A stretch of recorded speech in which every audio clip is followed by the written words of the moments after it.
Welcome to another module of case study. In this module, we are going to discuss one of the most worst industrial disaster of its time, that is Bhopal Gas Tragedy. This gas tragedy and accidental investigation or case study is pertaining to the information or knowledge related to the toxic release. Now the severity of this particular gas tragedy, you can imagine in terms of that it changes all the parameter, it changes all the guidelines and other protocols listed in chemical engineering aspect. So let us have a look about this particular gas tragedy.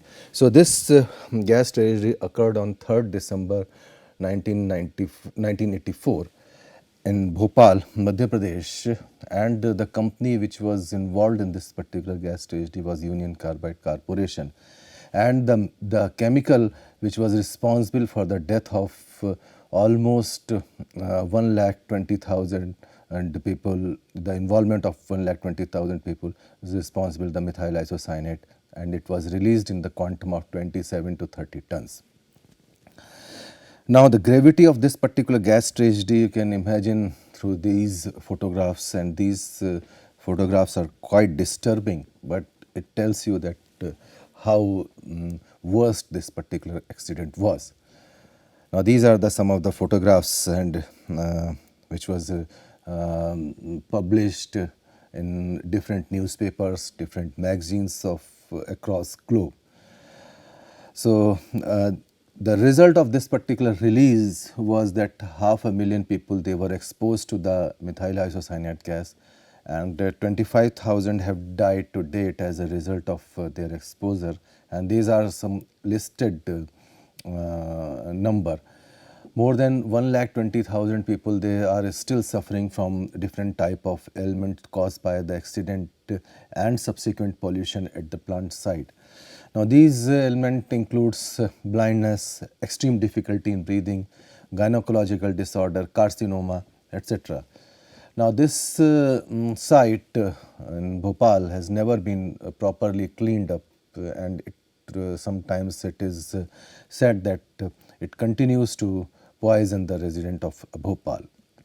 Now the purpose of this particular slide is that you can imagine that how severe that accident was and why we are saying that this is one of the most worst accident in the history. So at the time of exposure, almost 5 lakh people, they were exposed, and still people are suffering, and you can see that the different images of the accident. So in 2016, the local groundwater and the well water testing near the site of the accident, they revealed that mercury level between 20,000 and 5 million times of those expected. Cancer and brain damage and birth defect, they are causing chemicals, they were found in the water. So let us have a look about this accident. So at the start, we would like to have a brief knowledge about the company and its management. So the Union Carbide, they began its operation in India way back in 1904. In 1983, they were having 14 plants operating in the country. And at the time of accident, the Union Carbide India Limited was owned by 50.9% by the American parent company, that is Union Carbide Corporation, and 49.1% by Indian investors.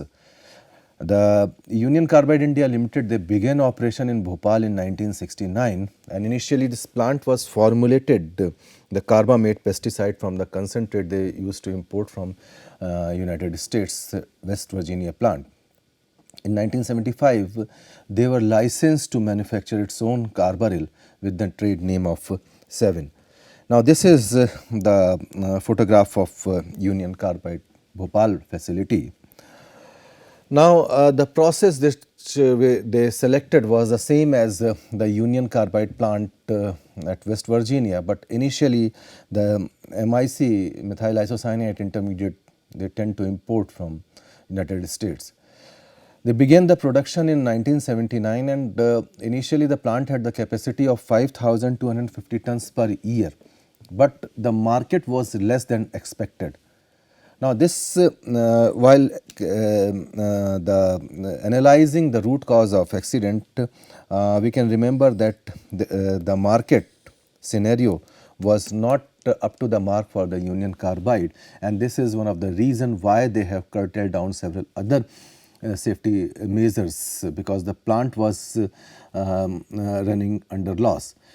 So the production peaked at 2,704 tons in 1981 and fell down to 1,657 tons in 1983. So at these levels, the sales of the plant had the problem of profitability, and that's why they were forced to curtail several safety measures and other trained workers. So prior to the accident, the management structure of UCL changed, and the Bhopal pesticide plant was put under the direction of Union Carbide Battery Division in India. And the entire Union Carbide operation globally was taken over by Dow Chemicals in 2001, but Dow Chemical, they refused to take any kind of Union Carbide's liability in Bhopal. So let us have the site and work. The works was in a heavily populated area, and much of the housing development closest to the work had occurred since the site began operation in 1969. So that attributed the human value, because the people, they used to have a tendency to settle down near the workplace so that the commutation time and charges may cut down. That was the reason why the illegal settlements, they were coming up at the site, at the vicinity of the Union Carbide plant. So in 1984, the government gave the squatters right of ownership and the land of to avoid any kind of eviction problem for those originally illegal settlements. So this is the site, it's Bhopal, and this is the site of that particular Union Carbide. This is the upper lake, and this was the Union Carbide plant, and these two were the nearby hospital, and this is the railway line. Now you can have a more specific look of this site. This was a Union Carbide plant adjacent to the JP Nagar and the Kaji camp and Chola Kenchi and bus stand, railway line. There were two hospitals, Hamidia hospitals and the Sultania hospital. Now this is the process, because this is the prima facie, this is important aspect for any accident investigation, to have a look of the process and the plant scenario.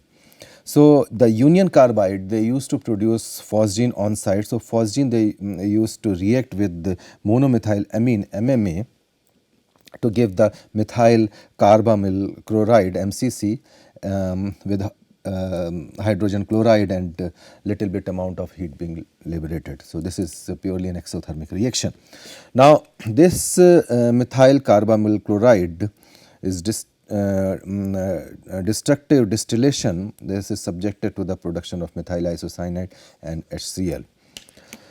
Now this is the flow diagram of the entire production facility. The phosgene and monomethylamine, this was a reaction system where this was the chloroform quenching was given, and then this entire content is was subjected to the pyrolysis, and through pyrolysis the product MIC is subjected to the refining. It is subjected to the MIC storage and different derivative streams, and whatever left behind like tails etc., they are sent back to the pyrolyzer etc., and hydrogen chloride and etc., they are just as a reaction byproduct. So basically the reaction involved two reactants, methyl isocyanate and alpha naphthol. The process begins with the mixture of carbon monoxide and chlorine to produce phosgene, and phosgene is then combined with the monomethylamine, like in this particular slide, to form MIC. Now MIC is further mixed with the naphthol to produce the end product carbaryl. So this was the entire stream, and the chemical reactions are given in this particular these lines. So phosgene was produced on site by reacting chlorine and carbon monoxide, and this carbon monoxide was also produced on site. So that's why when initially the whatever gas was leaked, the prima facie information provided by Union Carbide to the local authorities that it is chlorine. So the treatment of chlorine is entirely different with methyl isocyanate. So we will discuss this particular aspect in due course of time. Now let us have a look of the main problematic area, the MIC storage system. The MIC storage system consisted of 3 storage tanks, 2 for normal use, that is tank number 610 and 611, and 1 for the emergency use, and that was named as tank number 619. So you can see the entire storage battery over here. These tanks were 8 feet in diameter and 40 feet long, and the capacity of each tank was 15,000 US gallon, and they are made of SS304, and the design pressure of each tank was 40 psig at 121 degrees Celsius of the temperature. Now these are the critical parameters because when the accident took place, the temperature was on the higher side as well as the pressure was also on the higher side, and every tank or this entire storage battery was fitted with the different safety measures, like they were having the vent gas scrubber, they were having the flaring tower and they were having the relief valve vent header, and these were the these were the cause of the release. So in a nutshell, when we will discuss all these things, let's have a primarily look of the root cause. Somehow the pressure inside any tank was built up, and MIC was escaped through the relief valve vent header, which was primarily meant for the taking care of pressure release. Now this is subjected to the vent gas scrubber. So sometimes if any kind of there leak of MIC, then it can be scrubbed out with the help of a caustic solution, and whatever off gases they are there, that could be the flared off. So the entire assembly or entire plant, they were having very good safety norms. Now there are 2 issues. One is that since they know, they were very much aware about the gravity of this MIC, why the proper information was not passed on, and second issue is that why these safety devices was not actuated at the time of accident. So we will discuss these things in due course in this particular module. Now let us have the autopsy of these safety devices. So there were 2 vent headers going into the column. One was the pressure vent header PVH, this one, and which collected the MIC system vent, and the relief valve vent header, this one, this is the safety device which collected the safety valve discharge. So they were having the safety valve, so whatever discharge was there, they used to collect through relief valve vent header, and whatever the system vents are there or MIC, this is collected to the process vent header. So each vent header was connected both to the VGS and the flare, and could be routed either, and the vent stack after the VGS was 100 feet in height. So VGS, the vent gas scrubber, had the function of handling the process vents from PVH and of the receiving contaminated MIC in either vapor or a liquid form, and destroying it in a controlled manner. So the function of the flare was to handle vent gas from the carbon monoxide unit and MMA vaporizer, safety valve, and also vent gas from MIC storage tank and MIC refining still and the vent gas scrubber. So all the things, whatever the dangerous thing, they were ultimately subjected to this flaring tower to have a destructive flaring off. Now let us have a look of methyl isocyanate and its property. So we are discussing the abridged MSDS of methyl isocyanate. So methyl isocyanate is a colorless liquid with a normal boiling point of 39 degrees Celsius. It has a very low solubility in water. It is relatively stable when dry, but is highly reactive, and in particular it can polymerize and will react with water. Now it is flammable and has a flash point of minus 18 degrees Celsius and a lower flammability limit of 6% volume by volume. Now it is biologically active and it is extremely toxic in nature. The the toxicity of MIC is indicated by the fact that its TLV is very low. At the time of accident, it is very low. This MIC is on the hazardous substance list and is regulated by OSHA, that is Occupational Safety and Health Administration, United States, and cited by ACGIH, Department of Transportation, Effluent Protection Agency and others. So is on the special hazard substance list because it is flammable and extremely reactive.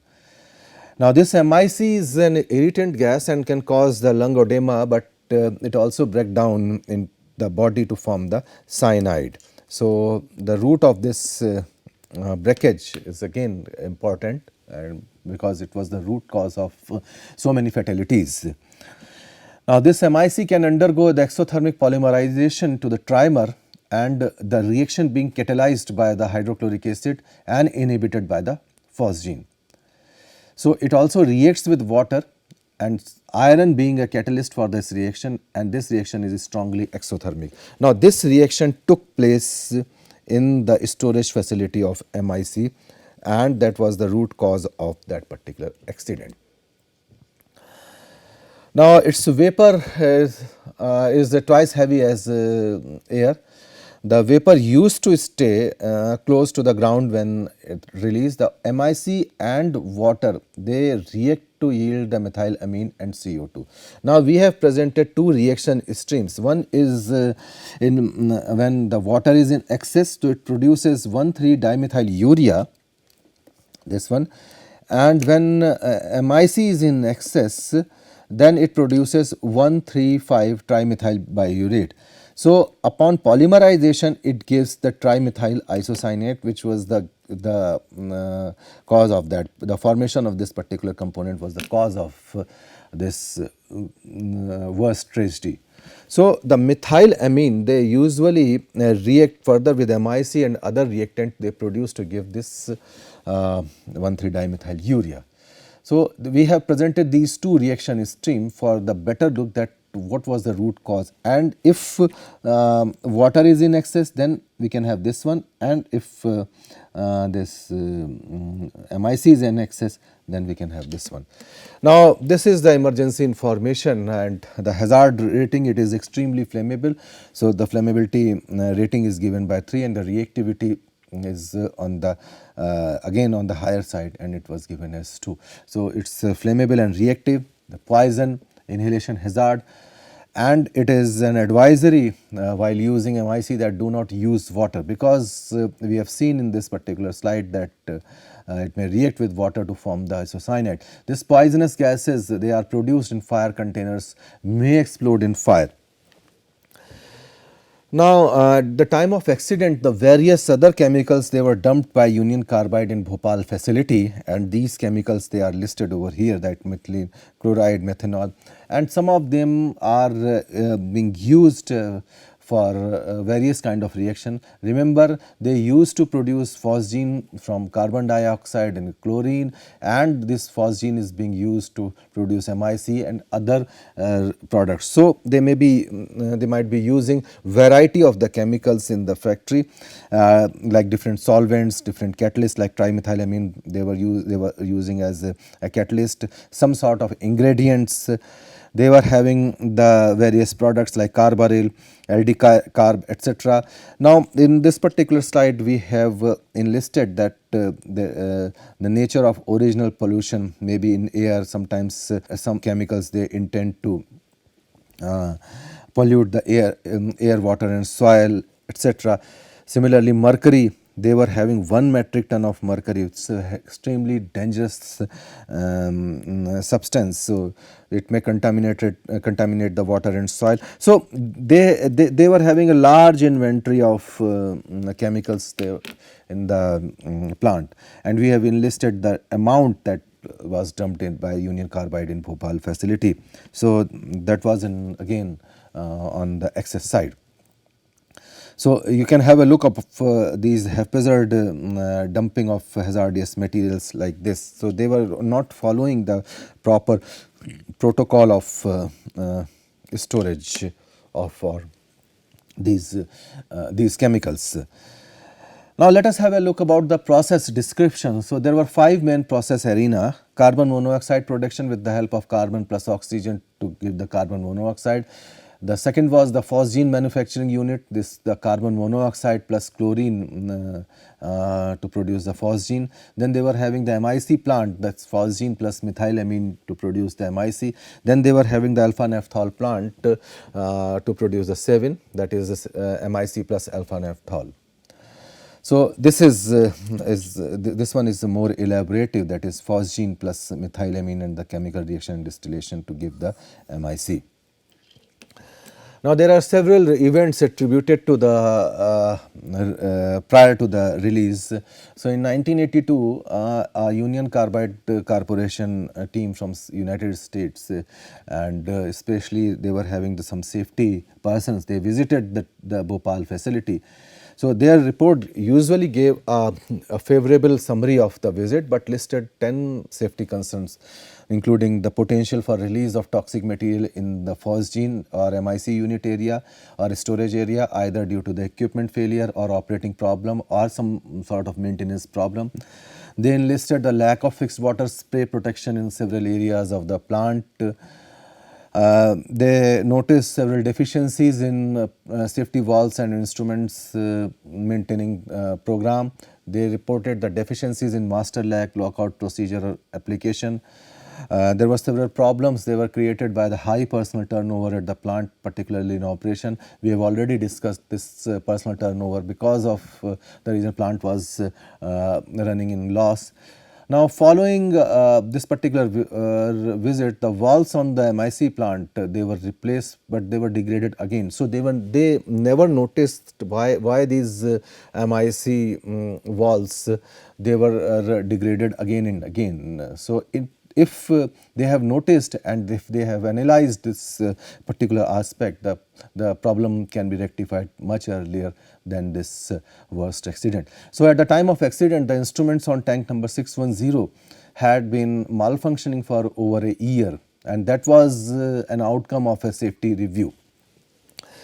So between 1981 and 84, there were several serious accidents on the plant. In December 1981, 3 workers were gassed by the phosgene and 1 died, but they never investigated the root cause of this one. 2 weeks later, 24 workers they were overcome by another phosgene leak. In February 1982, 18 people they were affected by an MIC leak. In June 1984, about 30 ton refrigeration unit cooling the MIC storage tank was shut down, and the charge of the freon refrigerant was drained from the system.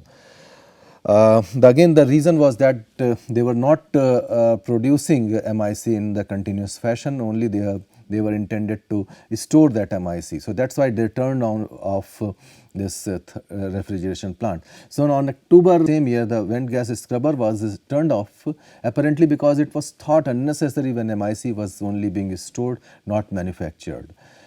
So in the same month, the flare tower was taken out of service. A section of corroded pipe leading to it was removed so that it could be replaced. So the timely replacement and timely repairing of the corroded pipe was not taking place in the time of accident. Now another feature was that there was a difficulty being experienced in pressurizing MIC storage tank. So you can say that if they notice this type of thing a priori, then it is a case of near misses. So it appeared that since nitrogen was passing through the makeup valve satisfactory, the blowdown valve was leaking and preventing pressurization. So no, they noticed and they tried to analyze, but they failed because of lack of technical competency or lack of knowledge. So, according to the plant workers, there were other instrumentation failures like high temperature alarm had long been faulty. There were also faults on the pressure controller and other level indicators. This particular plant was, because of the gravity of and the sensitivity of that particular component, they were having a very good system of alarming. They are having very good system of safety, but the question was at the time of accident, none of them was working properly. So, the plant had a toxic gas alarm system. This consisted of a loud siren to warn the public and a muted siren to warn the public. So, that sometimes they used to operate the muted siren. Now, if they use this loud siren, then there may be unnecessary, there may be a panicky situation for the outside public. So, that is why they were having the two different type of sirens within the plant periphery. Now, these two sirens, they were linked and could be activated from plant toxic alarm box. Now, the loud siren could be stopped from the control room by delinking the two. So, the plant worker, they stated that on the morning of 2nd December, washing operation was carried out, and the plant officials, they are given the orders to flush out the downstream section of 4 filter pressure safety valve lines. Now, it was suggested that the water might have entered into the MIC storage tank 610. Now, this was the storage tank battery. Now, they have anticipated that there were two causes. One cause was that the water was deliberately added to this point of time. Another cause that water was added here and leaked through relief system back to the storage tank. So, if this possibility persists, then again there was a lack of training, because the primarily it is required that a blind or a blank should be inserted to prevent the entry of water to the storage arena. So, on this particular hypothesis, the water evidently they leaked through the valve into the relief vent valve header and passed through the jumper line into the process vent header and then into the tank number 610. Now, these are the jumper lines. Now, this is the actual figure of the jumper line. So, when it was entered into the storage tank, so let us have a containment description, that is the MIC storage tank. Now, this MIC storage tank was having the diameter of 2.5 meter, the length of 12 meter. It is duly supported by the safety valve with a bursting disc. This is equipped with the refrigeration unit. It is having the ground level concrete deck, and we have already discussed that the design pressure was 40 psig, and it is having the high purity nitrogen blanketing system, and it is there was a process vent header line. Now, this is picture of the tank as on today. Now, it is just unearthed so that it can be inspected clearly. Now, this is the picture of a section of the tank after the incident, upturned position. Now, let us talk about the release. So, on the evening of 2nd December, a shift change took place on the plant at around quarter to 11 p.m. At 11 p.m., the control room operator, he noticed the pressure in the tank 610 was 10 psig. So, it was bit higher than the normal one, but it is within the safe range of 2 to 25 psig. Remember, the design pressure of the storage tank was 40 psig. So, at the same time, the field operator, he reported a leak of MIC near the vent gas scrubber. So at 12:15 a.m. The field operator reported an MIC release in the process area, and the control room operator saw that the pressure on the tank 610 was now 30 psig and rising rapidly. That means the chance of runaway reaction. That is the runaway reaction. So he called the supervisor and ran outside to the tank, and he heard the rumbling sound which was coming out from the tank and a noise from the safety valve, and felt heat from the reaction. That means the exothermicity was on the higher side. So he returned to the control room and turned to the switch to activate the vent gas scrubber. But at this time, it was not in operational mode because we have enlisted the event prior to the accident that this vent gas scrubber was turned off because they thought that MIC is being stored, not continuously produced. So he tried to open the circulating pump, which is again not in the operational mode. So at 12:20 a.m. in the morning, the production supervisor informed the plant superintendent about the release, and a quarter to 1 a.m. operation in the derivative unit was suspended due to the high concentration of MIC.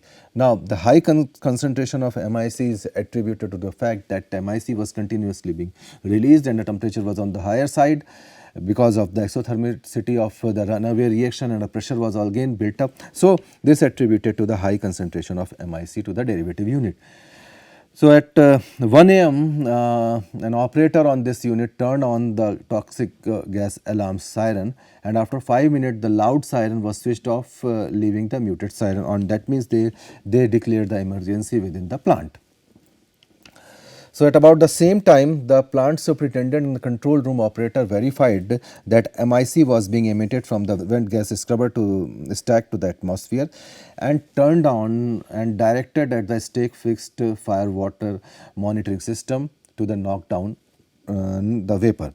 Now steam is continuously issued from the crack in the concrete, showing that the tank was hot. Now the reason of the steam, that the water was inside the tank, and a runaway reaction that was leading towards the exothermicity of the reaction, and that was the cause of the steam generation within the tank 610. So one plant supervisor, he tried to climb the structure to plug the gas leak, but was overcome and falling and breaking both the legs. So that was the only injury took place within the plant premises. So sometime between 1:30 to 2:30 a.m. the safety valve on tank 610 was reseated and a release of MIC ceased. This is attributed to the pressure lowering within the tank number 610. So at about 2:30 the loud siren was switched on again to sensitize the people around the plant premises. So the cloud of MIC gas is spread from the plant towards the populated area to the south. So whenever you are performing any kind of accident investigation, this type of meteorological information plays a very vital role while analyzing this investigation. So there was a light wind and inversion conditions because it was the month of December. So people in the housing around the plant, they felt the irritant effect of the gas.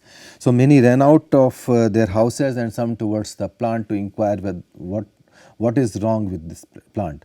So within a short period of time, animals and people, they began to die. And a railway colony some 22 kilometers from the plant, where the nearly 10,000 people lived, it was reported that within 4 minutes 150 died, 200 were paralyzed, and 600 rendered the unconsciousness, and 5,000 they were severely affected. So people tried to telephone the plant, but because the time, you can see that it was 4 minutes. So they tried to contact the plant official, but were unable to get through. So at 1:45 a magistrate contacted the plant superintendent, and still the cloud of that particular toxic gas hung around the area for entire 3rd December 1984. So during the day, it stopped moving towards the city but resumed its movement in the direction during the night. Now, at that particular time, it was the duty of the plant official to provide the adequate knowledge to the local authorities, because it is one of, and practically they were knew that this is the MIC, and they knew that how worst this particular chemical is. Then there was a scenario of emergency, and a large number of people, they were affected by the toxic gas, and a very large number fled their homes.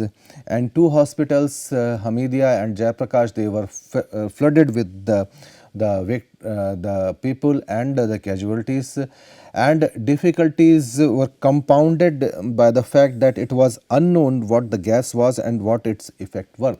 That means the company provided a very low information for this particular aspect. So, speculation about the gas, including the suggestion that it was phosgene or a chlorine, that was the first hand information provided by the Union Carbide India Limited. So, if it is a chlorine, then the remedial measures are entirely different with the methyl isocyanate. So, this is purely a speculation at the time of the release. So, that is why it is the company was charged that they provided very little advice in this context. And if you recall that we have discussion about the MSDS. So, in MSDS usually it gives the information about any kind of a spill or a leak and what kind of the first aid treatment you require. So, initially the company provided another information that MIC causes eye irritation and it is not lethal. However, this is practically not true, because MSDS gives proper information. So, on 3rd of December, doctors at Gandhi Memorial College, they carried out first autopsy, which gave the strong evidence of cyanide poisoning. Then the cross investigation carried out. So, victims had died of the respiratory arrest and there was no evidence of the cyanosis due to the deoxygenation. Now, you can see some of the photographs though people have experienced at the time of release. So, at the time 500,000 people were exposed, and again these are some disturbing photographs. So, now when there was a question of remedy, so they developed a conflict of views on appropriate treatment. The standard treatment for cyanide poisoning is sodium thiosulfate, that is hyposolution. So, one group took the view that this should be given until the cyanide poisoning was established by the analysis. Another suggests that it was well known that in cyanide poisoning, the cyanide may be metabolized, leaving a little trace. So, people were fighting with respect to the thoughts that what they need to give for the victims, because the sodium thiosulfate on its own having several disadvantages. So, there followed a period in which the advice given was not clear.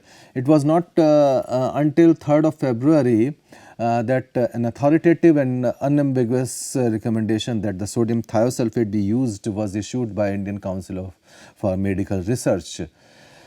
Then at the time of incident, the CBI, the Central Bureau of Investigation, they took control of the site and began a criminal investigation. Now, the investigation was started in twofold. One was the government of India, they carried out the investigation. Another was carried out by the Union Carbide India Limited. So, let us have a look about the Government of India investigation. The Government of India undertaken the investigation aspect and formed an investigation team led by Professor Varadarajan, and he was the chairman of Council for Scientific and Industrial Research at the time of accident.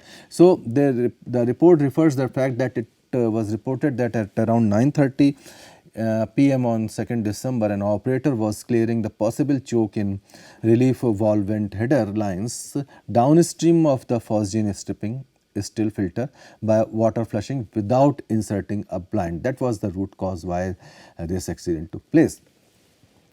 So this was the thing, like this was the vent gas scrubber with the caustic, and this was the relief valve head, the vent header. So he was trying to clear the any kind of possible choke in these lines, but he probably he forget to insert a blind within this system.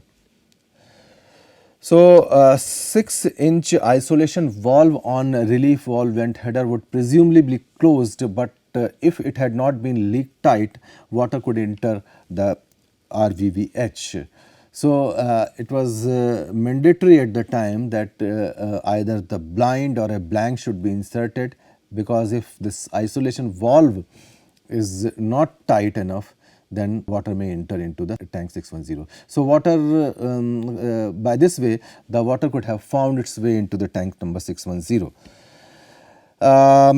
One you can say one debatable version was given by the vice president of Union Carbide, Browning Jackson, that a disgruntled plant employee apparently bent on spoiling a batch of methyl isocyanate added water to a storage tank.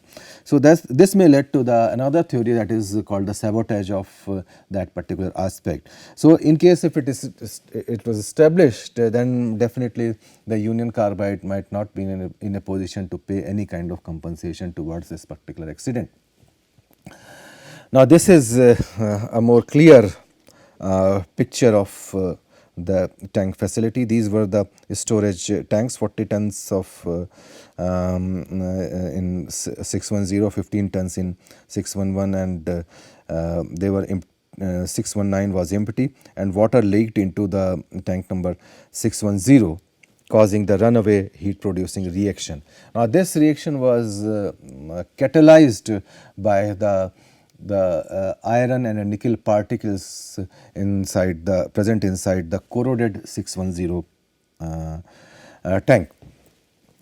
Now this particular storage battery was supported by the refrigeration system, and a freon refrigeration system was used. This is the flaring tower, and this was the vent gas scrubber. So you can see the different pipelines, like this one, this is the refrigeration system. They are all interconnected, and the water curtain was given not height enough to reach the gas, and this one is the vent gas scrubber. It is duly connected with the flaring tower for the destructive decontamination of various off gases being collected from various part of the plant. So in this particular module, we have discussed about the Bhopal gas tragedy, the introductory part of the Bhopal gas tragedy. Then we had a discussion about the process, and we discussed about the release aspect of methyl isocyanate, and we have started the discussion about the various investigatory aspect of this particular gas release.